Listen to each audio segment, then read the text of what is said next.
July 2025. An Iranian military helicopter approaches the USS Fitzgerald, an Arleigh Burke-class destroyer operating in international waters near the Gulf of Oman. The Iranian pilot radios warnings. The destroyer responds by threatening to engage with surface-to-air missiles. The helicopter persists. Minutes pass. Finally, the Fitzgerald changes course and departs the area. Iranian state media claims victory. But the technical reality reveals a different story. One where the destroyer held every tactical advantage and chose restraint over overwhelming force. This wasn't an isolated incident. It's part of a decades-long pattern of Iranian aircraft and vessels testing American warships in the Persian Gulf. And every single encounter demonstrates the same engineering truth. U.S. Navy destroyers possess defensive capabilities so advanced that Iranian threats can't survive engagement. The only question is whether commanders choose to pull the trigger. Here's the pattern nobody discusses. In 2016 alone, Iranian forces conducted 35 harassment operations against U.S. Navy vessels in the Persian Gulf and Strait of Hormuz. That's nearly 3 incidents per month. Iranian fast boats swarm destroyers, helicopters buzz frigates, patrol aircraft overly carrier groups. In September 2016, 7 Iranian boats harassed a U.S. Navy ship. In November, an Iranian small boat trained a machine gun on a U.S. Navy helicopter.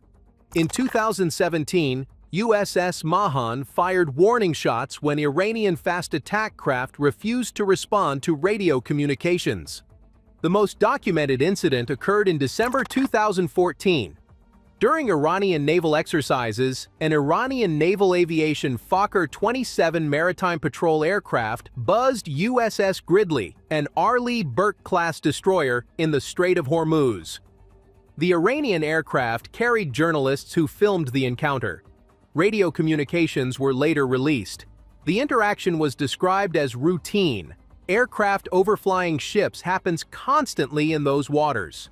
But what the footage doesn't show is the technical disparity. While the Iranian crew radioed polite warnings, Gridley's Aegis combat system was tracking the aircraft with radar powerful enough to burn through any countermeasure Iran possesses. Why does this happen? Geography creates the confrontation. The Strait of Hormuz is 21 miles wide at its narrowest point. Approximately 20% of the world's oil and gas passes through this choke point. Iran controls the northern shore. U.S. Navy vessels transit through Iranian territorial waters when entering the Persian Gulf. That's legal under international law. But it creates opportunities for encounters. Iranian forces monitor every transit. Sometimes they push boundaries to assert sovereignty. Sometimes they test American resolve. Every interaction becomes a geopolitical chess move played at sea. Now watch what happens when you understand the technical capabilities American destroyers actually possess. The Arleigh Burke-class destroyer, the most common U.S. Navy surface combatant, carries the Aegis combat system. This isn't marketing hype. It's a battle management system that changed naval warfare. The SPY-1D phased array radar scans 360 degrees continuously. It tracks hundreds of targets simultaneously, aircraft, missiles, surface vessels, while maintaining fire control solutions on dozens. The system processes threats automatically, ranking them by danger level and engagement windows. The newest Flight 3 destroyers mount the SPY-6 radar. This system delivers 30 times the sensitivity of the SPY-1D. An Iranian fighter approaching from 200 miles away appears on the SPY-6 display as clearly as if it were 20 miles out on older systems. The radar discriminates between aircraft types, tracks their speed and altitude, predicts their flight path, and calculates intercept solutions, all automatically. By the time an Iranian pilot sees the destroyer on the horizon, that destroyer has been tracking him for 10 minutes. But radar alone doesn't win engagements. You need weapons that exploit the information advantage. Arleigh Burke destroyers carry 90 to 96 vertical launch cells loaded with standard missiles. The SM-6, the most advanced variant, combines the airframe of the SM-2 with active radar homing from the AMRAAM air-to-air missile. This creates a fire-and-forget capability that changes the engagement mathematics. In April 2021, USS John Finn fired an SM-6 that struck a surface target 250 miles away. 250 miles! Iranian aircraft operating from coastal bases can't reach destroyers operating beyond this range without aerial refueling, which Iran's Air Force lacks for combat operations. Even if Iranian fighters reach engagement range, the SM-6 intercepts them long before they launch weapons. The missile travels at Mach 3.5. It maneuvers using thrust vectoring. Its active radar seeker tracks targets through jamming. Once fired, the SM-6 doesn't need additional guidance from the ship. It finds and kills targets autonomously. The SM-2 provides the layered defense backbone. Block 3 variants engage targets at ranges up to 90 nautical miles, 104 statute miles. Block 4 variants with boosters extend that to 100 to 200 nautical miles. These missiles use semi-active radar homing for terminal guidance. The destroyer's SPI radar illuminates the target in the final seconds.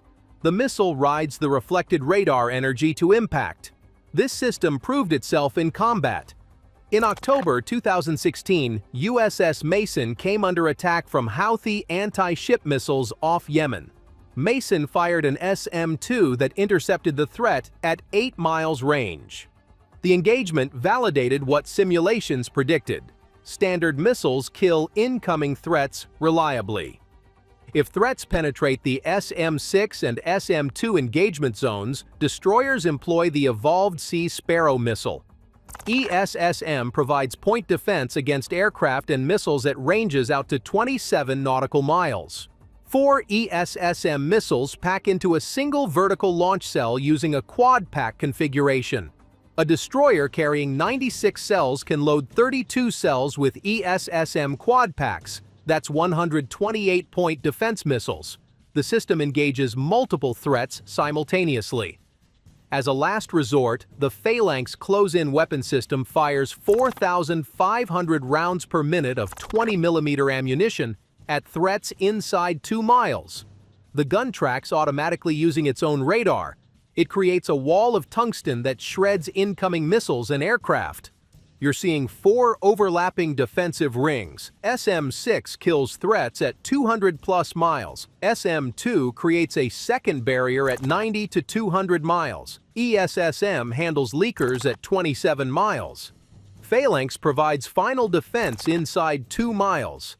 Iranian aircraft must penetrate all 4 layers to threaten the ship. They've never done it. They can't do it. The capability gap is insurmountable. The Iranians learned this lesson definitively in 1988. Operation Praying Mantis remains the largest U.S. Navy surface action since World War II. On April 14th, the guided missile frigate USS Samuel B. Roberts struck an Iranian mine in the Persian Gulf. The explosion blew a 15-foot hole in the hull. 10 sailors suffered injuries. The ship nearly sank, but damage control saved it. 4 days later, the Navy retaliated. April 18, 1988. U.S. surface action groups attacked 2 Iranian oil platforms used for military surveillance.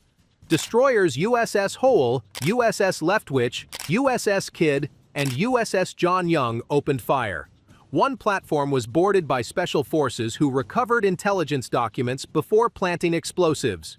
As the American ships departed, 2 Iranian F-4 Phantom fighters approached on an attack run. USS Linda McCormick locked its fire control radar on the aircraft. The F-4s immediately broke off and retreated. They understood what that radar lock meant, seconds away from missile launch. The Phantoms never returned. Later that day, Iran dispatched its Navy. The frigate Sabalan fired a surface-to-air missile at American A-6E attack aircraft. The A-6Es responded by dropping a laser-guided bomb down Sabalan's smokestack, crippling the ship and leaving it burning with its stern submerged. The frigate Sahand engaged next. A-6Es and surface ships hit Sahand with Harpoon missiles and cluster munitions. The frigate sank, the largest warship destroyed by the U.S. Navy since World War II. Iranian Baghamar speedboats attacked. They were engaged and sunk. By the end of the day, Iran lost 2 frigates, multiple speedboats, and 2 oil platforms. American casualties, 0. That engagement demonstrated capability gaps that still exist today. Iran's most advanced fighters, F-4 Phantoms, F-5 Tigers, and aging F-14 Tomcats, purchased before 1979, lacked the sensors, weapons, and countermeasures to threaten modern destroyers. The F-4 and F-5 date to the 1960s. The F-14 was retired by the U.S. Navy in 2006. Iran also operates Russian Su-24 strike aircraft, but these lack modern avionics and precision-guided weapons. None of these platforms carry anti-ship missiles that outrange destroyer defenses. Iranian anti-ship missiles present the real threat, but only to vessels operating close to shore. The Chinese-designed C-802 has a range of 120 kilometers, 75 miles. Iran's Gator missile extends that to 200 kilometers, 124 miles. These are respectable ranges for coastal defense. But destroyers operating 200-plus miles offshore sit beyond their reach. Even if missiles launch, Aegis combat systems track them from the moment they leave the rail. SM-2 and SM-6 interceptors engage at ranges where Iranian missiles can't yet maneuver effectively. The mathematical advantage belongs entirely to the destroyer. So why do Iranian aircraft and vessels continue these confrontations? Strategy, not tactics. Iran leverages geography to project power. Controlling the Strait of Hormuz gives Tehran economic leverage. Every harassment incident demonstrates Iranian presence and willingness to escalate. These encounters serve domestic political purposes, showing Iranian citizens that their military challenges American dominance.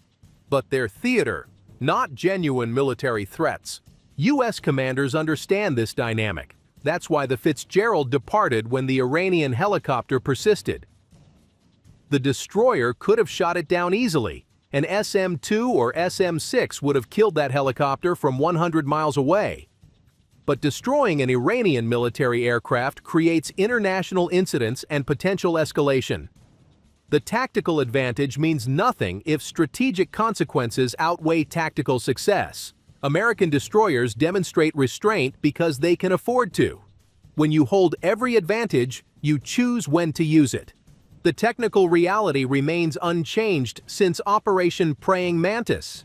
Iranian forces cannot threaten American destroyers operating beyond coastal missile range.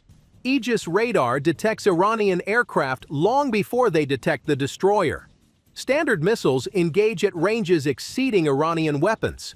Layered defenses defeat any threat that penetrates outer zones. The capability gap hasn't narrowed, it's widened. Every new destroyer variant, every upgraded missile, every improved radar system increases American advantages. This explains why close approaches qualify as mistakes. Iranian pilots and boat crews operate inside kill zones every time they approach American warships. They survive because U.S. commanders exercise restraint, not because Iranian tactics succeed. The moment calculus changes, the moment strategic considerations favor engagement, those aircraft and boats disappear from radar. They lack countermeasures to defeat standard missiles. They lack weapons to strike first. They lack the sensor range to detect threats before entering engagement envelopes. History provides the blueprint. When Iranian F-4s approached in 1988, fire control radar locks sent them running. When Iranian frigates engaged, they sank. When speedboats attacked, they were destroyed. The outcomes are predictable because the engineering advantages are overwhelming. American destroyers don't win these engagements through superior tactics or pilot skill. They win through physics, sensor range, and missile performance. The Strait of Hormuz remains a flashpoint. Iranian forces will continue confrontations as long as American vessels transit their waters. But every encounter reinforces the same lesson.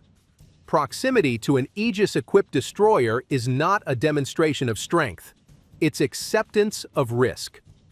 Iranian pilots flying close to American warships operate entirely at American discretion. The destroyer tracks them. The destroyer maintains firing solutions. The destroyer chooses restraint. That's the reality Iranian commanders understand but won't acknowledge publicly. That's why F-4s broke off when radar locked. That's why the Fitzgerald departure was reported as victory, because Iran needs the narrative more than the tactical outcome. The engineering truth doesn't support their story. American destroyers dominate every engagement environment. The only variable is whether they choose to engage. And that's why these close approaches qualify as mistakes. You don't challenge systems you can't defeat. You don't enter kill zones voluntarily. You don't test restraint when the alternative is destruction. Iranian forces do all three, not because they possess tactical advantages, but because they rely on American restraint. The moment that restraint ends, the engagements end. Permanently.